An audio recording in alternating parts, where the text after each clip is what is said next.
अजित पवारांच्या अपघाती मृत्यूनंतर सुनेत्रा पवारांचा उपमुख्यमंत्रीपदाचा शपथविधी पार पडला। त्यानंतर राष्ट्रवादीच्या विलिनीकरणावरून दावे प्रतिदावे करण्यात येत आहेत। त्यामध्ये प्रामुख्याने शरद पवार गटाकडून करण्यात येणारे दावे राष्ट्रवादी आणि भाजपकडून फोडले जात आहेत। यामध्ये प्रामुख्याने शिवसेनेकडून घेतल्या जाणाऱ्या भूमिका या नोंद घेण्यासारख्या ठरत आहेत। शिवसेनेच्या मंत्र्यांकडून शरद पवार गटाच्या भूमिकेला अनुकूल प्रतिक्रिया दिल्या जात असल्याचं प्रामुख्याने दिसतंय।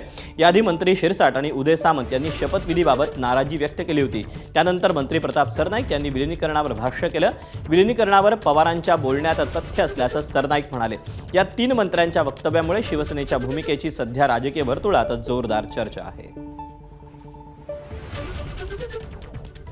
अजितदादा गेल्यानंतर राजकारणामध्ये इतकी मोठी घडामोड होईल असं वाटलं नव्हतं। सुमित्रा वहिनी मुंबईकडे जाणे, इतर राजकीय नेत्यांनी स्टेटमेंट देणे हे थोडंसं मनाला पटत नाही। राजकारणामध्ये जे कालच्या ह्या घडामोडी जे पाहिल्या 2 दिवसातल्या, तर याच्यामुळं असं वाटतं माणसापेक्षा खुर्चीला जास्त महत्त्व आहे।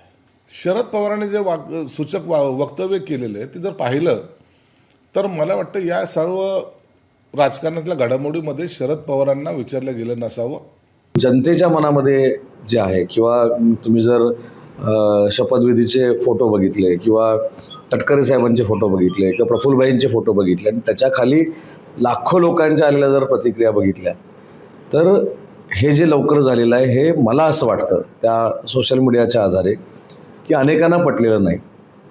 काल लोकसत्ताचा आपण जर अग्रलेख बघितला असतं त्याच्यामध्ये सुद्धा काही गोष्टी लिहिलेल्या आहेत। स्वाभाविक प्रत्येकाच्या मनाला जे वाटत असेल, पण त्याच्यामध्ये कायदेशीर बाब काय मला माहीत नाही। सुनेत्राबाईंनी उपमुख्यमंत्री झाल्या याच्याबद्दल 100% म्हणजे पहिल्या महिला उपमुख्यमंत्री झाल्या म्हणून समाधान आहे, पण एवढ्या लवकर का झालं ही देखील एक शंका त्याच्यामध्ये निर्माण होते। ही वस्तुस्थिती आहे बघा, विलिनीकरणाची चर्चा त्यांची चालू होती, हे आम्हाला कुजबूज येत होती। खरं काय खोटं काय ह्या बाबतीत आम्हाला काहीच कल्पना नाही, परंतु ह्या बाबतीत शरद पवार साहेब सातत्याने सांगतात की विलिनीकरण होत होतं। जे शरद पवार पूर्वी सांगायचे नाही तशी चर्चा नाही, परंतु तेच आता अजितदादांच्या अकाली झालेल्या मृत्यूनंतर बोलायला लागलेले नाही, म्हणजे काहीतरी त्यामध्ये तथ्य असेल।